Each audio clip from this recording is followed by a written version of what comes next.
एक forensic scientist के लिए ग्लास एक फिजिकल बैरियर नहीं बल्कि एक एविडेंस रिकॉर्ड है। इससे हमें पता चलता है कि फोर्स कितनी वेलोसिटी से आया, कितनी स्पीड से आया और कितना इम्पैक्ट हुआ। ये फ्रैक्चर इस क्राइम का पूरा डाटा रिकॉर्ड करता है। आओ हम इस ग्लास की ज्योमेट्री को डिकोड करते हैं। ग्लास फ्रैक्चर एनालिसिस तब शुरू होता है जब कोई प्रोजेक्टाइल, चाहे वो बुलेट हो, स्टोन हो या कोई शार्प ऑब्जेक्ट, किसी भी ग्लास की इलास्टिक लिमिट को क्रॉस करता है। और मेजरमेंट सबसे पहली स्टेप है, क्योंकि हर मिलीमीटर एक अलग स्टोरी है। ये पैटर्न्स देखो, जो सूरज की किरणों की तरह बाहर जा रहे हैं, इन्हें बोलते हैं रेडियल फ्रैक्चर। और ये सर्कल जो इम्पैक्ट के चारों तरफ स्पाइडर वेब बना रहे हैं, इन्हें बोलते हैं कॉन्सेंट्रिक फ्रैक्चर। इन दोनों टाइप के फ्रैक्चर से हमें ये पता चलता है कि इम्पैक्ट किस ऑब्जेक्ट से हुआ है, बुलेट से या स्टोन से या किसी शार्प ऑब्जेक्ट से।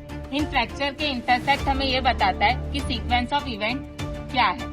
अब एजेस पे ध्यान दो, ये माइक्रोस्कोपिक कर्व लाइन जिन्हें हम बोलते हैं रिब मार्क, और जो ये पैरेलल लाइन है जिन्हें हम बोलते हैं हैकल मार्क, ये हमें बताती है कि फ्रैक्चर किस डायरेक्शन में प्रोपोगेट कर रहा है और इस इम्पैक्ट की स्पीड क्या है। अब हमारी इन्वेस्टिगेशन का सबसे बड़ा सवाल कि जो इम्पैक्ट है वो इनसाइड था या आउटसाइड, तो ये क्लियर करता है 3R रूल।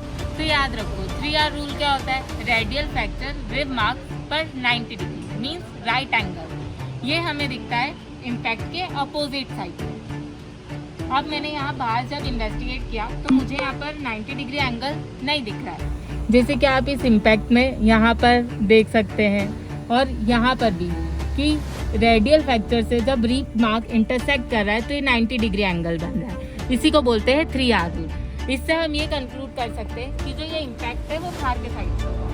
फॉरेंसिक साइंस में ग्लास फ्रैक्चर एनालिसिस का यही सिग्निफिकेंस है कि हम इससे ये पता लगा सकते हैं कि इम्पैक्ट बाहर से हुआ, अंदर से हुआ, इम्पैक्ट की वेलोसिटी क्या थी, इम्पैक्ट कौन सा ऑब्जेक्ट से हुआ है, और अगर एक इम्पैक्ट की जगह 2-3 इम्पैक्ट है तो सीक्वेंस ऑफ इम्पैक्ट कि कौन सा इम्पैक्ट पहले हुआ, कौन सा इम्पैक्ट बाद में हुआ।